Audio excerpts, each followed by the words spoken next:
Analisar o quê? A gente tinha um mercado fechado, cheio de problema. Quem vive no Rio de Janeiro, quem vive em São Paulo, sabe o que é um taxista, sabe o que é uma cooperativa de táxi dentro de um aeroporto, que você chegava lá no aeroporto e dizia, querido, eu vou lá para o Flamengo. Não, no Flamengo eu não vou te levar não, é muito perto.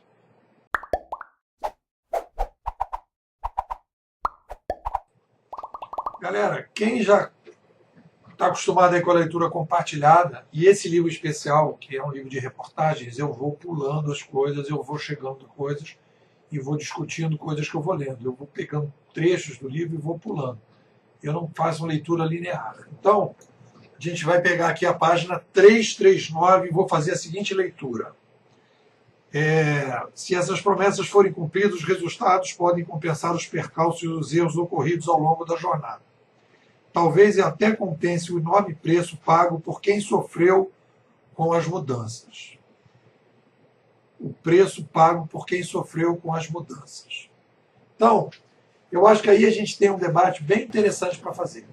Uma coisa fundamental para um bimodal pensar, é uma espécie assim de chão para a gente pensar, é o seguinte: a espécie humana ela vive uma coisa chamada complexidade demográfica progressiva. Vou repetir: complexidade demográfica progressiva. Então, a mudança, a inovação é obrigatória para a nossa espécie. A gente sai das carruagens, vai para os carros, e dos carros a gente vai para um outro modelo, que está se falando em carro elétrico, carro sem motorista, uberização, introdução do Uber. Então, a primeira coisa que a gente tem que falar é o seguinte: quem é a pessoa fundamental para a gente fazer uma avaliação quando a gente fala de inovação tecnológica, quando a gente fala de qualquer coisa? Geralmente as pessoas procuram as pessoas que estavam vivendo do modelo anterior e começam a procurar os problemas que aquelas pessoas que estavam vivendo no modelo anterior estão sofrendo com as mudanças que estão acontecendo. Então é uma espécie de visão corporativa do mercado em que você vai dizer: os taxistas sofreram com a chegada da uberização? Sofreram. Então, coitado dos taxistas, etc, etc. Só que no livro, se você for ler o livro, vai lendo o livro, você vai ver, por exemplo, que num determinado lugar, numa determinada cidade, a prefeitura fechava para 15 mil taxistas, e aqueles 15 mil taxistas criaram uma espécie de monopólio na cidade. E aí, como era difícil a fiscalização, e como não podia entrar mais ninguém, o que acontecia? A qualidade do serviço baixou, as pessoas trabalhavam a hora que queriam, e as pessoas que queriam carros para transitar na cidade, uma coisa fundamental para o cliente, não tinham. Então a primeira coisa que a gente tem que ver e colocar quando a gente está fazendo essa discussão é: existia uma demanda reprimida do cliente, e o cliente hoje tem uma opção maravilhosa com a chegada, por exemplo, do Uber. Então quando o cara fala aqui, o enorme preço pago por quem sofreu com as mudanças. Ok? E as pessoas que foram beneficiadas com a mudança? Aí ele está colocando: se essas promessas forem cumpridas, os resultados podem compensar os percalços e os erros ocorridos ao longo da jornada. Tudo bem. É difícil. Mas o que a gente tem que analisar é o quê? A gente tinha um mercado fechado, cheio de problema. Quem vive no Rio de Janeiro, quem vive em São Paulo, sabe o que é um taxista, sabe o que é uma cooperativa de táxi dentro de um aeroporto, que você chegava lá no aeroporto e dizia: querido, eu vou lá para o Flamengo. Não, no Flamengo eu não vou te levar não, é muito perto. Vai pegar um táxi aí na rua. Já vi essa cena acontecer comigo, com um cara na frente que chegou na sequência.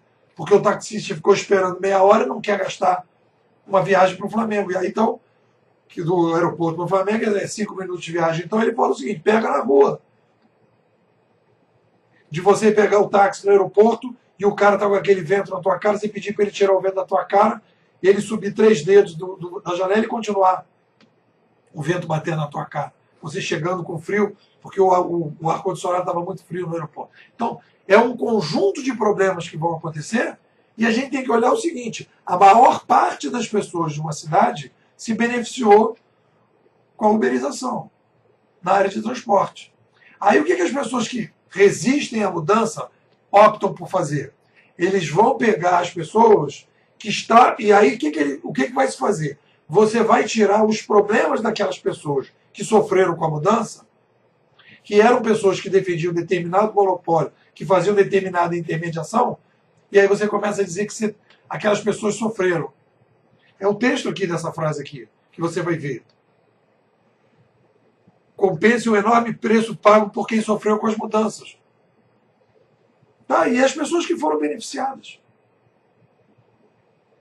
É quase como se fosse o rabo balançando o cachorro.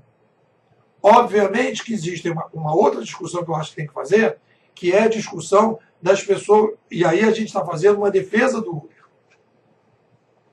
É a galera que é tecnofóbica, né?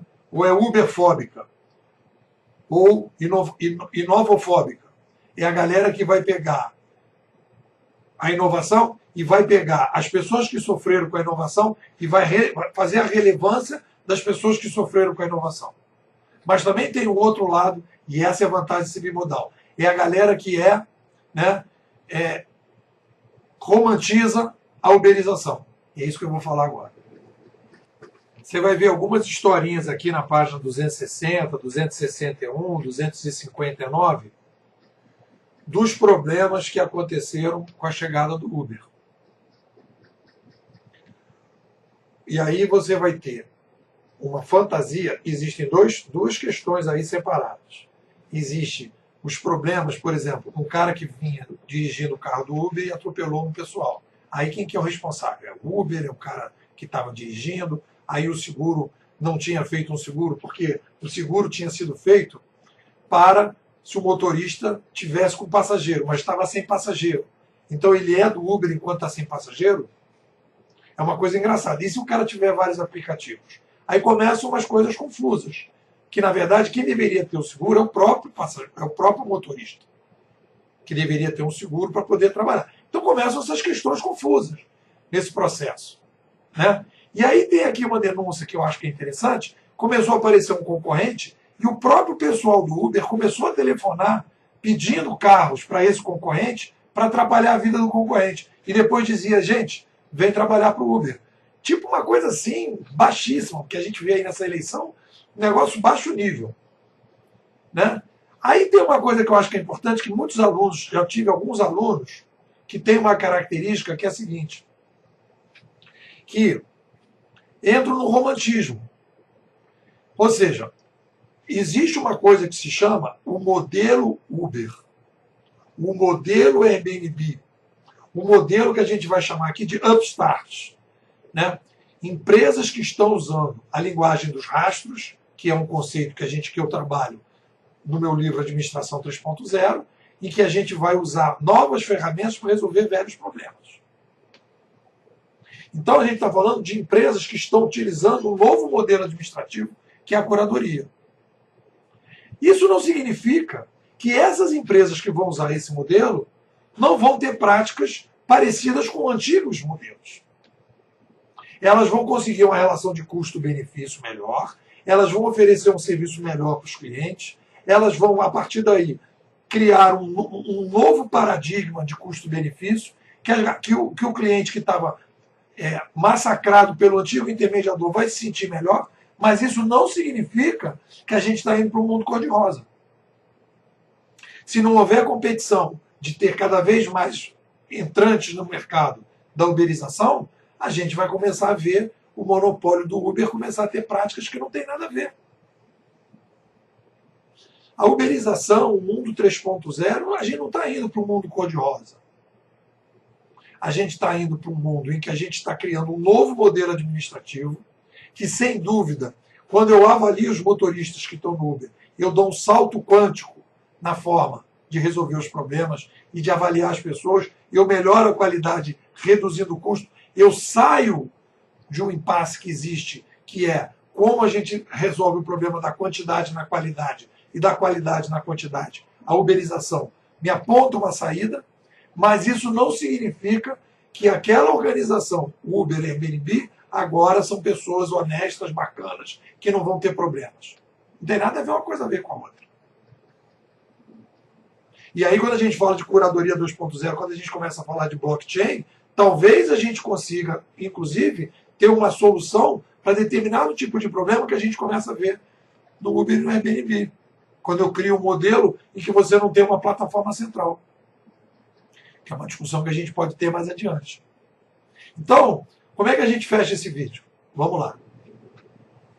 A gente pode dizer que, e eu faço isso muito nas palestras que eu participo, quando eu vou para uma palestra e todo mundo está lá, é a galera que é resistente às mudanças, e eu vou lá mostrar o lado positivo, eu ressalto o lado positivo. Quando eu vou numa galera que é o pessoal totalmente inovador, etc. tal, eu vou mostrar, né, que não é esse romantismo todo, que existem problemas, que existem coisas que a gente tem que pensar. Então, é essa coisa da... A gente está vivendo esse mundo assim, nós não estamos indo para o mundo cor-de-rosa, e não tem jeito de achar que a gente podia continuar no mundo que a gente está. A gente tem uma necessidade de mudança, mas essas mudanças vão trazer problemas, essas mudanças vão trazer novos problemas.